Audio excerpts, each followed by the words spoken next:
Millie Martin Emery from Western Wayne News for Whitewater Community Television.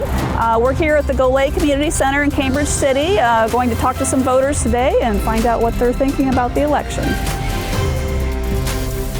So Elizabeth, what was it like to come and vote today on an early voting day?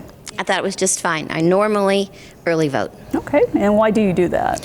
I just think it's less complicated. So what was it like to try the paper ballots this time? I was surprised there was a paper ballot. I asked why we had a paper ballot.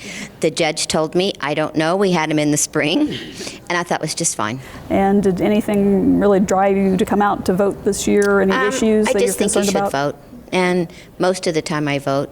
It'd be nice to say all of the time, but pretty much most of the time I vote. Tell me, Christine, what it's like to come and vote today with the paper ballots. It was so much easier, I didn't have no problems. And it's just pretty simple to just use your pen and yes, it was, fill in. And everybody was real respectable and showed me what I needed to do. And do you try to keep up with the local races like school board and things? Or? My daughter-in-law's a school teacher, a great school teacher, and I haven't lived here that long to know that many, but I support our schools and concerned about a lot of stuff they're trying to get into the schools. I worked at the polls in Michigan, and I've been a voter since I was 21 years old. That's great. My daddy went and signed me up.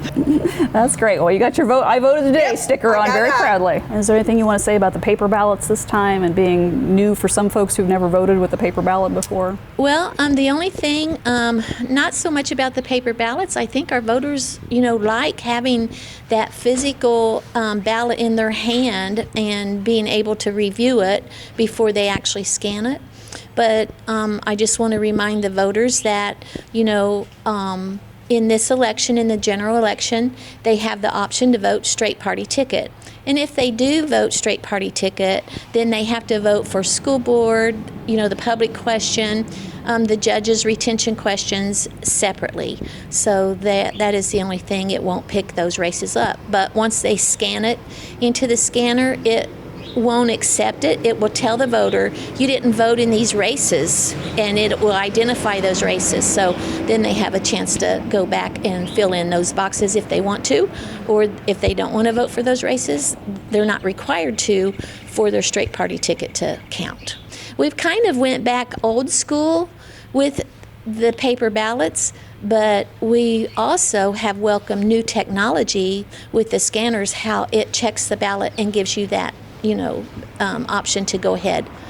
And you only vote for 2 in the school board race. We've had a lot of spoiled ballots because people vote for 3.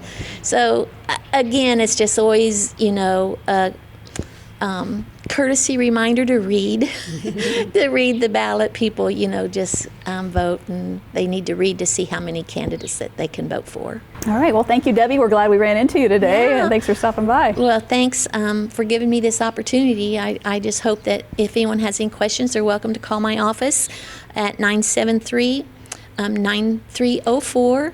And I'd just like to put a plug in for Secretary of State. Their office has been very helpful for us getting this new election equipment. And we worked with her through a federal grant to get that, and that has saved our taxpayers a lot of money, and we're very appreciative. Because I know you mentioned before that would be very expensive if we had to have bought all this equipment. If we would have had to have bought it, it would have cost us about $2 million. And by the Secretary of State buying it for several counties, she bought it in bulk. And so it was a huge savings for our entire state.